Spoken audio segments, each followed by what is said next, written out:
Secretary General, Royal Highnesses, Honourable Foreign Ministers, High Representatives of the United Nations Alliance of Civilization, Assistant Secretary General of the United Nations, Excellencies, dear brothers and sisters, Assalamu alaikum. I welcome you all to this annual coordination meeting of the Foreign Ministers of Member States of the Organization of Islamic Cooperation. We are happy to revive this annual tradition which was interrupted by the COVID pandemic. We commend the leadership role of the Kingdom of Saudi Arabia as the OIC Summit Chair. We also express an appreciation and gratitude to the OIC Secretary General and the General Secretariat for facilitating the organization of this important meeting. Today's annual coordination meeting, as our other periodic meetings, is being held to further coordinate the positions, especially on issues on the agenda of the current United Nations General Assembly. It is also an opportunity to reinforce political will on following up actions, resolutions and decisions of the OIC, including those adopted at the 48th session of Foreign Ministers in Islamabad on March 2022. Excellencies, we are meeting at a critical moment in world history. The structures for the preservation of the international peace and security established in 1945 are under considerable stress. Simultaneously, a series of shocks, the COVID pandemic, rising commodity prices, climate change, and contracting world economies have halted progress towards the Sustainable Development Goals in the developing world, and as a result, intensified inequality within and among states, including many Islamic countries. The Islamic world must evolve collectively and concentrate responses to the political, economic, climate, and other challenges contracting the world today. In 1945, Islamic countries were unable to express, advocate, or defend the vital interests of their people in the creation of the first post-war world order. Most of us do not participate in the formulation of the UN Charter.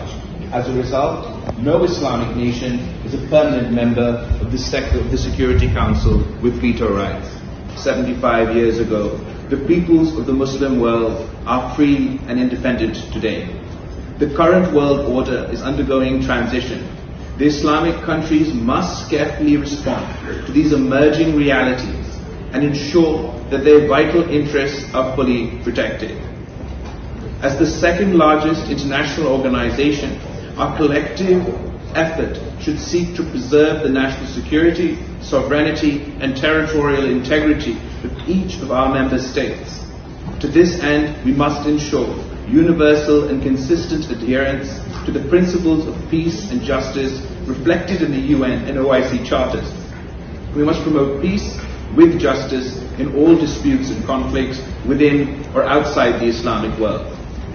Excellencies, dear brothers and sisters, Palestine is our common cause. We must not forget that the raison d'etre of the OIC was to promote peace and justice for the people of occupied Palestine and to free Al-Quds al-Sharif. We must secure self-determination for our brothers and sisters in Palestine. They must have their own state with pre-1967 borders, with Al-Quds al-Sharif as the capital of a free Palestinian state. This may seem a daunting task today, yet I am convinced that the arc of history and the hand of the Almighty bend towards justice. I am pleased that the Committee of the Six has had in-depth discussions and broken new grounds in dealing with this collective challenge. Pakistan remains steadfast in supporting the Palestinian cause. Kashmir is also our common cause.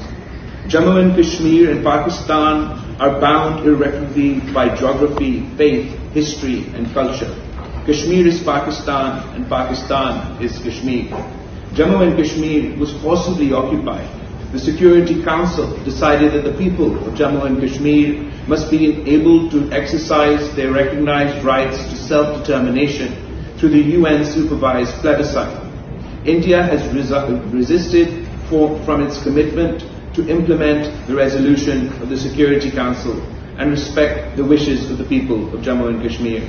And since August 2019, India has taken unilateral and illegal measures to undermine the internationally recognized disputed status of Jammu and Kashmir.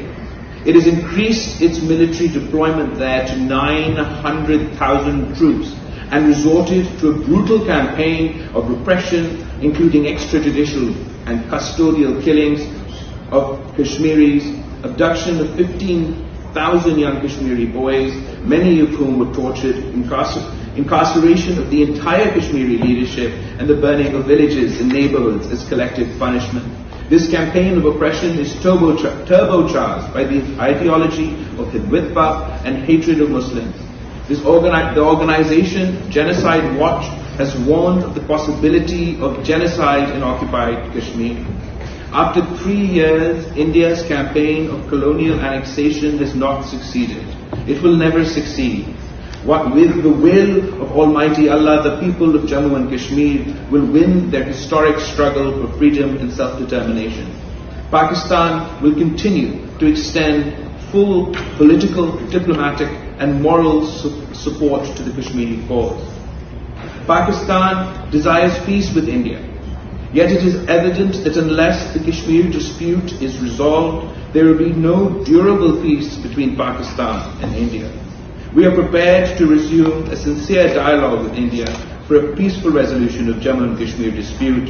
However, the onus is on India to create a conducive environment for such a dialogue. It must rescind its unilateral and illegal measures instigated on the 5th of August 2019, halt its human rights violations in occupied Jammu and Kashmir, and halt and reverse the demographic changes in the occupied state. The oppressed people of occupied Jammu and Kashmir now more than ever rely on the OIC and the Muslim world to uphold their just cause for self-determination and freedom from occupied rule. Excellencies, after 40 years, there is a real opportunity to restore durable peace and security in Afghanistan and in the region. Today, there is no civil war. One government controls the entire country.